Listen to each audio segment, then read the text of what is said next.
Hello everyone, here am I again.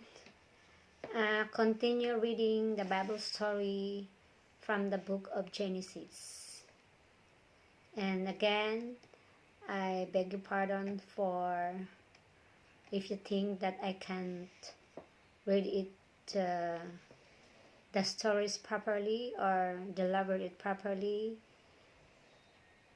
I asked apology, and I'm still thankful for listening the Bible stories.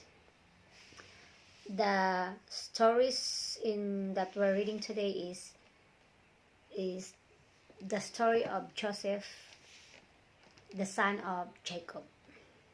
The first story of Joseph is Joseph is sold.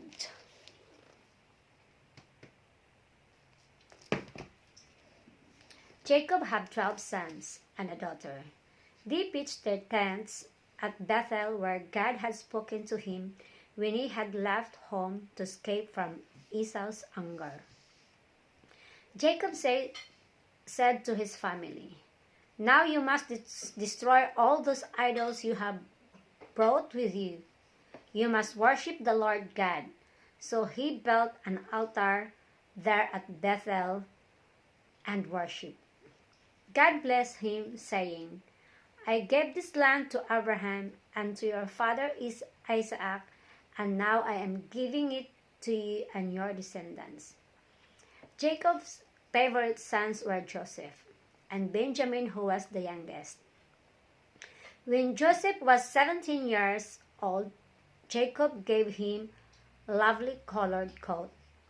He had never given his other sons anything like that. They were jealous of Jesus and began to hate him because he was father's favorite.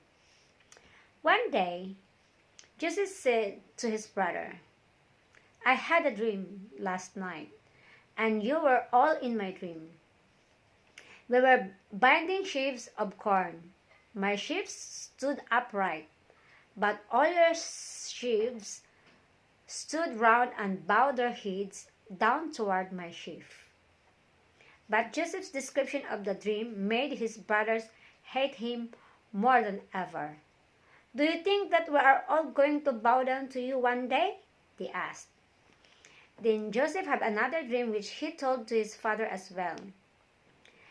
He said to his father, "Listen to my dream. I saw the sun and the moon and 11 stars, and they all gathered around my star. What do you think that means?" Joseph's father was not pleased to hear about the dream either. "And do you think that your mother and father as well as your brothers are actually going to bow down to you?" he asked. The brothers, except Joseph, had taken the flocks to find new grazing land for them. Some days later, Jacob said to Joseph, "Go and see if all is well." After some time, Joseph found them, but they saw him coming. "Here comes the dreamer," they said. "What shall we do to him? Let's get rid of him. Let's kill him. We can tell his father that some wild animals has eaten him. Then we'll see what happened to his dreams." But Reuben, the oldest brother, spoke up. "Let us not shed his blood. Why don't we just throw him in this pit and leave him there?" So Reuben thought that he would come back later and save the lad. This is Joseph. So when Joseph came to them, his brother took hold of him, pulled off his colorful coat, and threw him into the pit. But Reuben went away while the other brothers sat down to eat their meal. As they were eating, they saw some Ishmaelites coming, their camels laden with spices to sell in Egypt. Then the brothers had another idea. "Let us sell Joseph to the Ishmaelites. We don't want to kill him, do we? After all, he is our brother." So they pulled Joseph out of the pit and sold him to the traders for 20 pieces of silver. Later, when Reuben came back and looked into the pit, Joseph has gone. "What shall I do?" he cried. "What shall I tell my father?" The brothers told him what they had done. Then they killed a goat and dipped Joseph's beautiful coat into the blood and took it home to their father. And they said, "We found this. Is it your son's coat?" Jacob tore his garment in anguish. Some wild animal has devoured him. He has been eaten, torn to pieces. Jacob cried, and he wept and mourned for his son for many days. And all his family tried to comfort him, but he said, "I will mourn for my son Joseph every day until I die." But what's happening to Joseph? In Egypt, he was sold as a slave to Potiphar, who was captain of the king's bodyguard.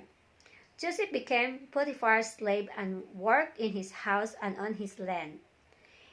He did his work well, and God was with him. Soon Potiphar found that Joseph was a reliable worker and could be trusted. He began to give him more and more to look after, until Joseph was put in charge of all Potiphar's affairs.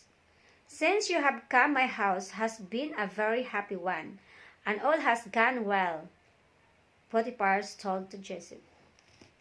Now Potiphar's wife saw that Joseph was young and attractive. She wanted to make love to her, but he said, "No, my master has wholeheartedly placed his trust in me with everything. I cannot betray him." She kept on asking him, but Joseph would have nothing to do with her. One day, she pulled his coat off him and called out to the other servants, "This man tried to molest me," she told them. When her husband came home, she told him the same story. "Why did you bring this wicked Hebrew slave here?" she demanded. Potiphar believed what she said, and his anger burned against Joseph. He sent him straight to prison, although he had done no wrong.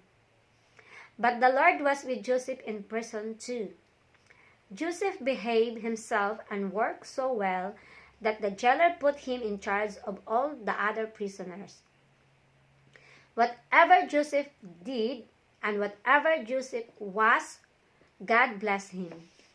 One day, the king of Egypt became angry with his head baker and chief butler and threw them both into the prison.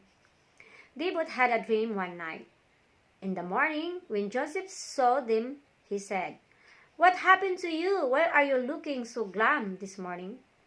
They answered, "We have both had a dream, and we cannot tell the meaning."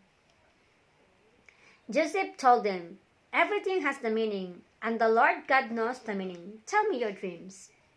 So the chief butler, whose job was to look after the king and all his strength, began his story. "In my dream, I saw a grapevine in front of me. It had 3 branches. It was full of lovely clusters of ripe grapes. Pharaoh's cup was on my hand. I took the grapes and squeezed juice into Pharaoh's cup and gave it to him. What does it mean?" And Joseph replied, "This is what it means. The 3 branches mean 3 days. 3 days from now, Pharaoh will release you from the prison, and you will be serving the king his drinks again." So the chief baker was cheered when he heard the meaning of chief butler's dream. So he told his dream to Joseph. "In my dream, I had 3 baskets of bread and cakes on my head for Pharaoh's. Then the birds came and began to eat out of my basket. What does this mean?" And Joseph answered, "It means that in 3 days, Pharaoh will take you out of prison. You will be hung, and the birds will come and eat your flesh." So it happened exactly as Joseph said. Before the butler was released from the prison, Joseph asked him if he would do him a kindness. I was taken away from my home and sold here as a slave. I have done nothing wrong to cause me to be locked in here. Will you speak to Pharaoh and ask him to get me out of this place, please?" But the butler forgot all about Joseph when he returned to Pharaoh's place. Pharaoh's dreams. The second story is the Pharaoh's dreams. So 2 more years passed by, and Joseph was still in the prison. No friends visited him, and there he had to stay. One night, Pharaoh, king of Egypt, had a dream. It was very real to him. In his dream, he was standing on the brink of the river Nile, and he saw 7 beautiful cows come out of the river. They looked so fat and healthy. After them came 7 skinny, scrawny cows.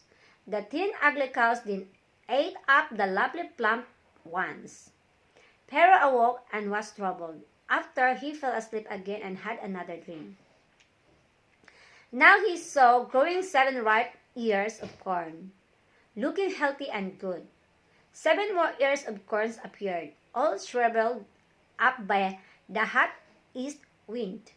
These 7 bad ears swallowed up the good, healthy ears of corn. In the morning, when he woke up, wondered whatever these 2 dreams could mean. Surely they meant something. He called all the wise men and magicians to come to him, and he told them his dreams. What do they mean? Pharaoh wanted to know. They listened to the king. They looked at one another, but they could not think of any meaning of these dreams. So Pharaoh's chief butler was there, and suddenly he remembered something. And he said, "Oh, king, I should have told you before this. When I was in prison with your head baker, we both had a dream the same night. We were worried, and a young Hebrew fellow in the prison explained to us the meaning of our dreams. He told your head baker that in 3 days he would be executed, and he was. He told me in 3 days I would be released and have my job as chief butler back again. It happened exactly as he said." And the parents demanded, "Where is this young man, and what is his name?" So Joseph quickly changed out of his prison's clothes, washed and shaved himself, and came before Pharaoh. "None of my wise," and Pharaoh said, "None of my wise men can tell me the meaning of the dreams I had last night. But I heard that you can truly tell the meaning." And Joseph said, "No, not I. God will give Pharaoh the meaning of his dream." So Pharaoh described the 2 dreams of Joseph, the 7 plump cows he had seen and what happened to them, and the 7 good ears of corn and what happened to them. Then Joseph answered, "The 2 dreams are about the same thing and what is going to happen.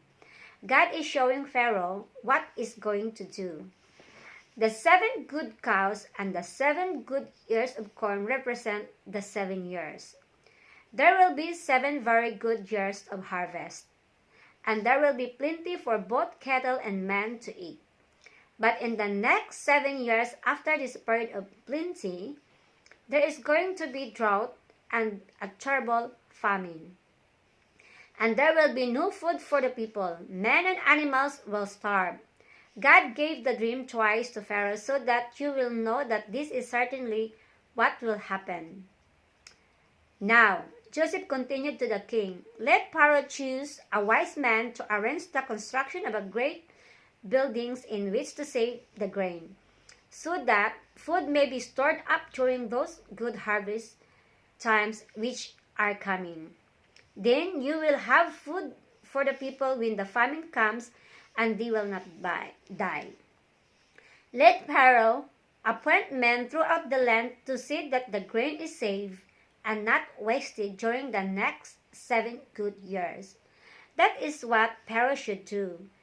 Pharaoh then took with his officer, "Can we find any better than this man to look after all this for us?" he inquired, turning to Joseph, and he said, Because God himself has shown you all this, I will put you in charge.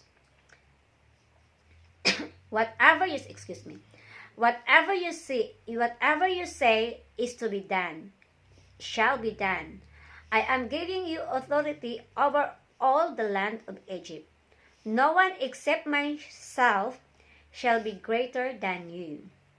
So Pharaoh took off the splendid ring from his own finger and put it on Joseph's hand to show the honor he had given him. He also gave him fine clothes to wear, and then he put a gold chain around his neck. So Pharaoh made Joseph his chief minister of state, and also put him in charge of his palace. Joseph came from prison to be the first minister one day.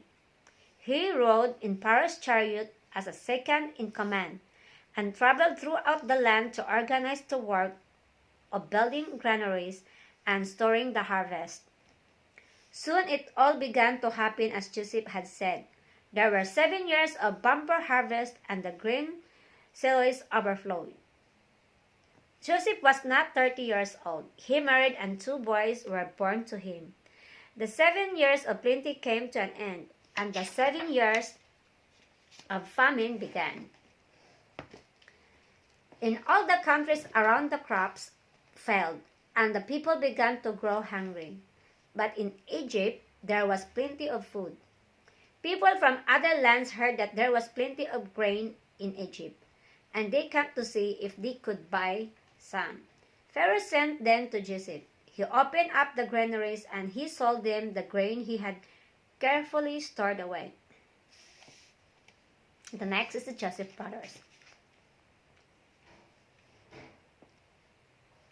Meanwhile, in the land of Canaan, Joseph's family was running out of food, for there had been no rain and nothing would grow.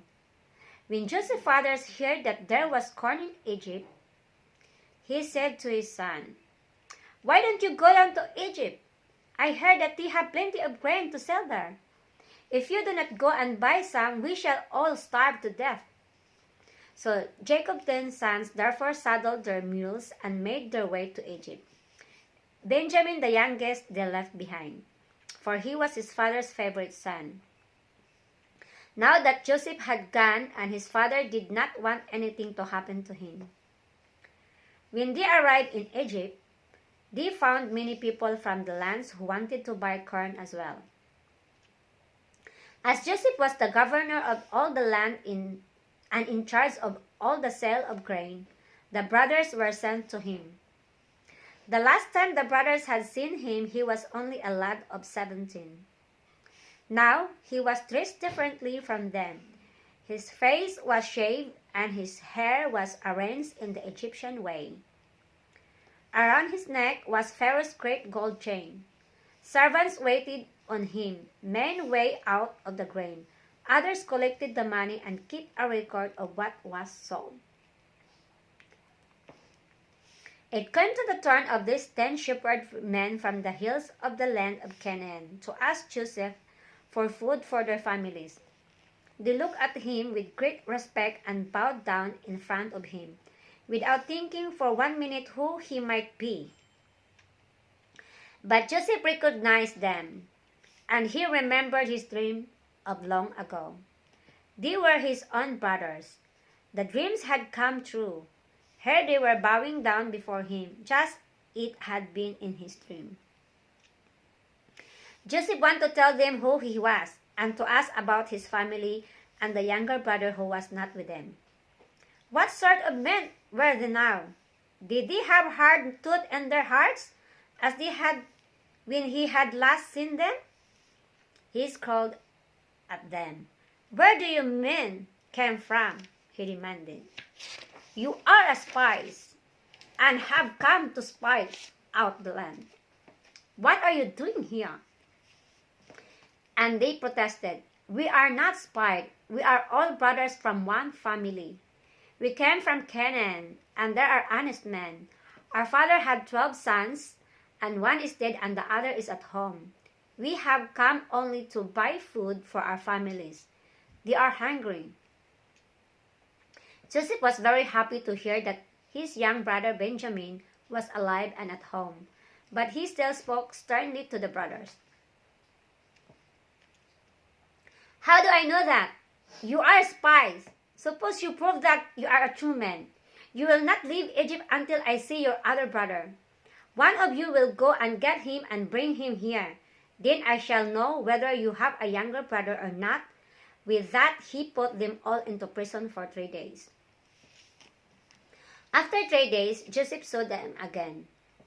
"As I am a man who respects God," he said, "I will let you go this time and take the food to your starving families. But one of you will stay here in prison until you bring back your youngest brother. Then I shall know that you speak the truth. If you do not bring him, the brother you are leaving here will die." Then they talked among themselves in their own language. "This has all come about because of what we did to young Joseph. We took no notice of his cries of distress. Now look at what is happening to us." They could not forget that day. "I told you not to sin against the boy," said Reuben. They did not know that Joseph understood all they said as they were talking about him. They thought he was an Egyptian, for he had spoken to them through the man who was his interpreter. Joseph wept as they talked. He turned and left the room so they could not see the tears in his eyes. Then returning to them again, he chose Simeon and had him bound. The brothers paid their money and waited while their sacks were filled with corn. Joseph had secretly instructed his men to put their money back in the top of their sacks and to put in some food for their journey. They loaded up their mules and were glad to be on their way home. And Joseph warned them, "Don't come back without your younger brother Benjamin." So Joseph had frightened his brother, but he had found out what he had wanted to know. They were sorry for what they had done, and his father and young brother were alive and well. When the brothers stopped to rest for the night, one of them opened his sack to feed the animals. He was astonished to see his money was in the top of his sack. Now they were really afraid. When they went back, the man would say that they had not paid their corn, and they would be in worse trouble. "Now we are being punished for what we did to our brothers," they said to one another. Arriving home, they told Father Jacob all that had happened. "The Lord of the land spoke very angrily to us," they said. "Simeon has had to stay in prison. He will not be released, and we can get no more food unless we take Benjamin with us. The man accused us of being spies. We told him that we were honest men and not spies. We said that we were 12 sons of our father. One was at home and one was dead. But he did not believe us. If you bring your young brother, I will know that you are not spies but honest men. Then you may trade in the land, and I will release to you this your brother." He said, "He shall not go," Jacob declared. "I have lost one of my young sons. I am not going to lose another." There was still no rain, and nothing would grow. Soon they were running out of the grain they had brought from Egypt. Jacob said to his sons, "We need some more food. Why don't you go back again to Egypt and get some for us? So we have to take Benjamin with us this time. Otherwise, the man will kill us as spies," they reminded their father. "Take him present. Take double money this time," Jacob rejoined.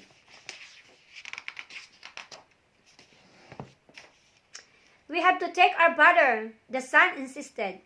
"Why did you tell him that you had a young brother?" Jacob wanted to know. They said, "The man asked questions about our family, about our father, and whether we had another brother. We did not know that he was going to say, 'Bring him down to Egypt.' I am losing all my children," Jacob cried. "Joseph is no more. Simeon is gone. And now you want to take young Benjamin away? Everything is against me. He shall not go down to Egypt with you. His brother is dead, and if anything should happen to him, that would be the end of me." Then Judah said, "Father, I will look after him. I will keep him by me all the time. I promise to bring him back safe and sound. If we stay much longer, we shall all die for lack of food. We cannot go down without Benjamin." The man said, "Don't ever come back again unless you bring your brother. If you do not send him, we shall not go. But if you do send him, we shall be able to get grain, and our little ones will live. Otherwise, we shall all die of hunger. Send the boy with me. If I do not bring him back, I will bear the blame before you all my life." At last Jacob agreed to let Benjamin go. "Take some of our best things as present for the man, and take double the money with you. Look after my son Benjamin, and may God Almighty make the man kindly toward you. If my sons must die, they must die." So they took Benjamin and arrived in Egypt. Joseph had been waiting to see them, and when they came before him again, and he saw Benjamin was with them, he directed his servant to take them to his own home, saying, "Prepare a banquet for them, and I will come and eat with them." The brothers were afraid, and they wondered what was to become of them. "It is because the money we found in our sacks," they said. So they spoke to the steward and explained how they had found their money bags. "Oh, sir," they said, "on our way home we found our money in the top of our sacks, but now we have brought it back to you." So the steward said, "Do not be afraid, I had your money." Their meals were taken to be fed, and the men had a wash and prepared themselves to eat with the lord of the land. Simeon was released and joined his brother. When Joseph arrived home, they bowed down before him and offered him the present they had brought. "How is your father?" he asked. "And is this your younger brother, of whom you told me?" "God gracious to you, my son," he said to Benjamin. Then the brothers bowed down before him and again. Joseph was glad to see his brother, but especially Benjamin. A lump came up in his throat. He could not speak and was about to cry. Quickly he left the room and dried his eyes and washed his face and came back again. "Serve the meal," he ordered. When they sat down, they were all astonished, because they found that their places had been arranged according to their ages. How could the man do that? The servant brought the brothers their food from Joseph's table. Benjamin's share was larger than all the others. The brothers could not understand it, but they enjoyed their meal. They had not eaten such splendid food for a long time. After they had eaten, Joseph commanded, "Fill the men's sacks with food and let them go." Then he called his steward and told him secretly to put his own silver cup in Benjamin's sack. Next morning, as soon as it was light, all the brothers loaded their mules and were off back to their homes again. But before they had gone very far, Joseph's steward came riding up after them. "Stop!" he cried. "You have stolen my master's drinking cup. Why have you done this after all his kindness to you? We would not do that. Didn't we bring back the money we found in our sacks last time? None of us would steal your master's silver cup." "It's gone now," said the steward, "and it was there yesterday. One of you has stolen it." "If any one of us has stolen the silver cup, he shall die," they said. "Very well," replied the steward. The sacks were taken off the backs of the mules and opened by the steward. He began with the eldest brother. When he came to Benjamin's sacks, he found the cup hidden in the corn. The brothers could not believe it. They stared in horror, and in despair they tore their clothes.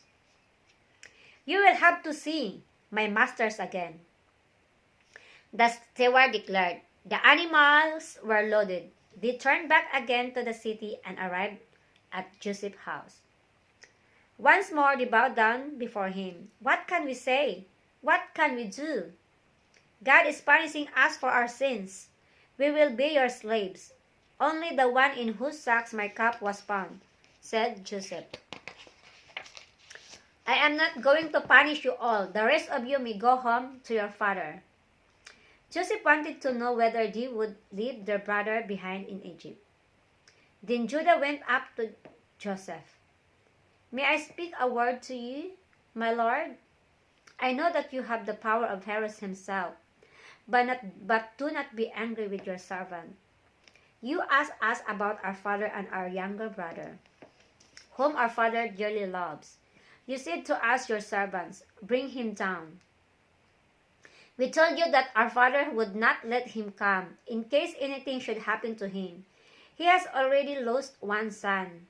We told our father that we could get no more food unless we brought him, and at last we persuaded him to let the boy come. Our father will die if he does not return safely to him, for he is very fond of him. We cannot return without Benjamin.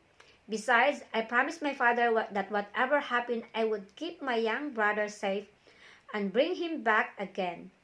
Therefore, please, let me stay instead of the boy. I cannot go back without him. My father would die if the son he loved so much did not come home again." Everyone leave the room except this man, Joseph commanded. When they had all gone, he broke down and wept. The brothers were astonished. What was happening? "I am Joseph," he cried. They looked dismayed. They could not believe him. "Is my father really alive and well?" he asked. They could not speak. "Come near to me," he said, and they came near. "I am your brother Joseph, from whom you sold into Egypt. It was really God who sent me here to preserve life in the time of this great famine. God has made me to the Pharaoh first minister. There are to be 5 more years of famine still, but we have grain stored up to save your life. Now, go back quickly to my father and tell him what God had done. Tell him to come down here, and you will bring all your families, and I will look after you. Can you not see that it is your own brother Joseph who is talking to you?" Then he embraced his young brother Benjamin and all his brothers, and they had a long talk together. The brothers then prepared to hurry back to tell their father that the lord of the land was none other than his son Joseph, whom he had thought was dead. Joseph gave them wagons to bring all their baggage, their wives and their children to Egypt.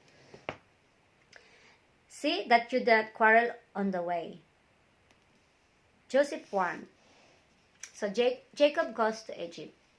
The brothers hurried back home with Joseph's wagons. "Joseph is alive," they told their father, "and it is who is the ruler of all Egypt." Old as he was, Jacob was so glad to make the long journey to see his son Joseph in Egypt. He did not forget to thank God, and at Beersheba he stopped to worship him. That night, God spoke to him. "Jacob, Jacob." And Jacob answered, "I am here." "You may go to Egypt," God said. "I will be with you, and you will be with Joseph when you die.